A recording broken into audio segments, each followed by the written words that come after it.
Thank you for joining the IAA's 2015 International Conference Speaker Preview. I'm Shannon Steffi, Senior Editor for Internal Auditor magazine. Joining me is Neola Corus, CEO of Inter Veritas International, who will present Social Networking and Social Engineering, Emerging Threats Every Auditor Needs to Know, on Monday, July 6, 2015 in Vancouver. Hi, Neola. Thanks for joining us. It's great to be here, Shannon. Can you explain what social engineering is and how does it affect employees and organizations?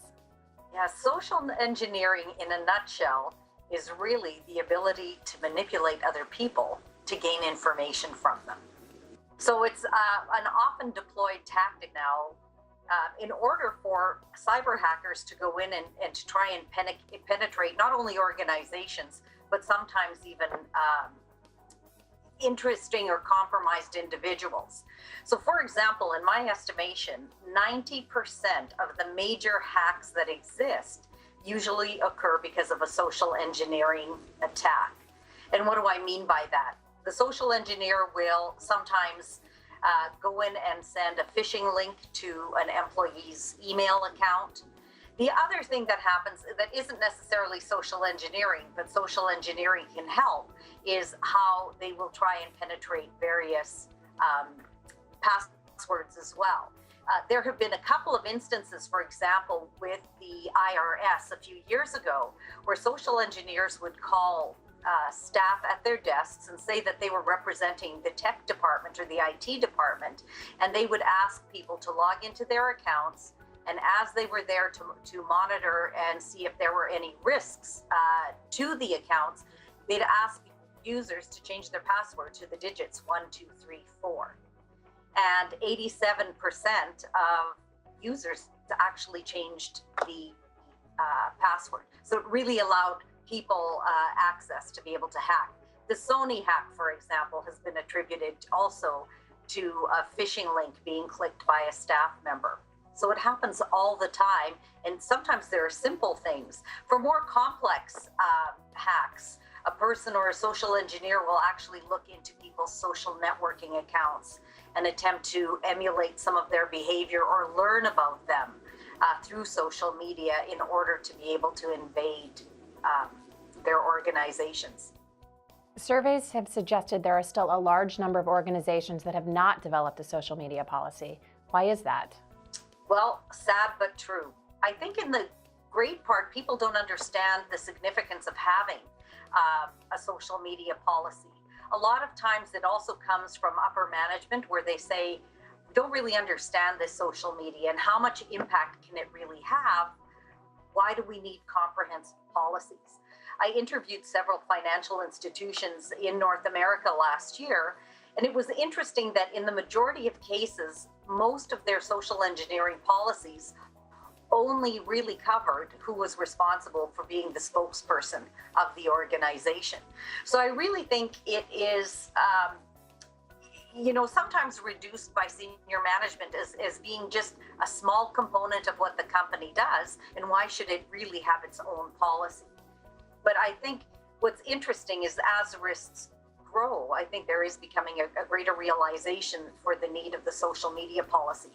I was just in Singapore with IIA Singapore teaching a class in social media risk, and it was interesting. I had several chief audit executives in the room, and they said, you wouldn't believe how much difficulty we had even getting approval to attend this training because our senior management doesn't think it's that necessary.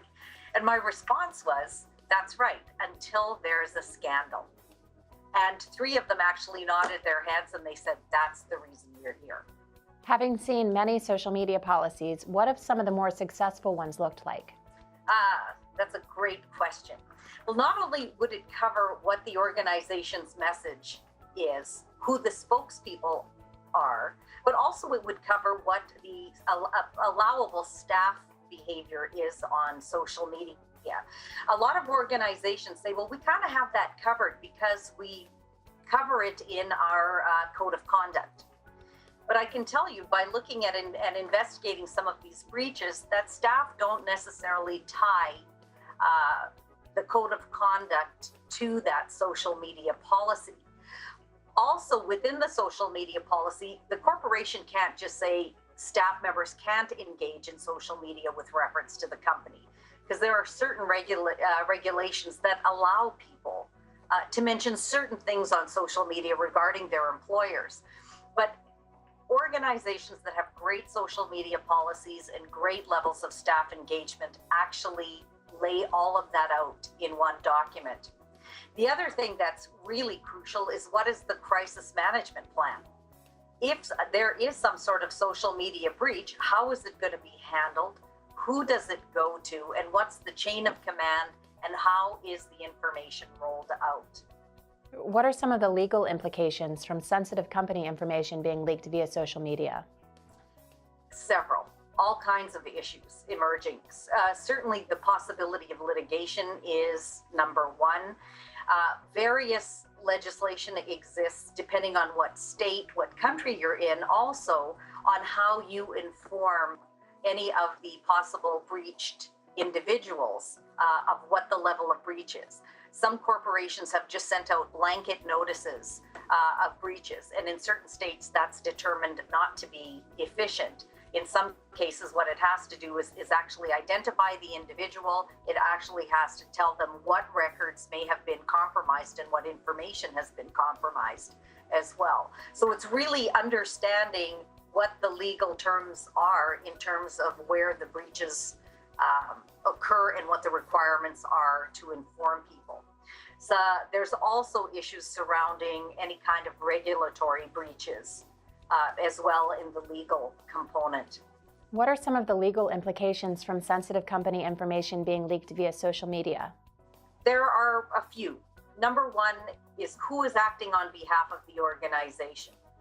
And if another individual is speaking or representing the corporation and they may provide false information, that can open up the corporation to litigation. Other issues we've seen that if, for example, some corporations actually contract a third party to conduct all of their social media messaging for them, and that relationship goes sour, who actually owns the followers on the Twitter feed, or who are the friends on Facebook, for example. There have been some legal cases in the US recently where a person who had something like, 700,000 followers on Twitter, and they were tweeting on behalf of a corporation, that relationship fell apart, and the judge later deemed that it was the actual tweeter that owned the followers rather than the corporation.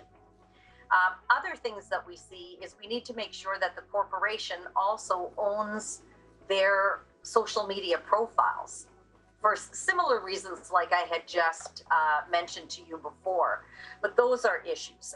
So ownership of accounts, also making sure that there are no copyright or intellectual property breaches in social media, or even when we look at things like their website. If we have somebody going down to Google Images and thinking it's okay to download an image to use on the website, are we breaching any kind of copyright? Usually we are. And the bigger the corporation, the more that they usually have to pay for those kinds of breaches. Thank you for your time, Neola. We'll see you in Vancouver. I look forward to it. Everybody come to Canada. Vancouver is one of the most beautiful places in our country.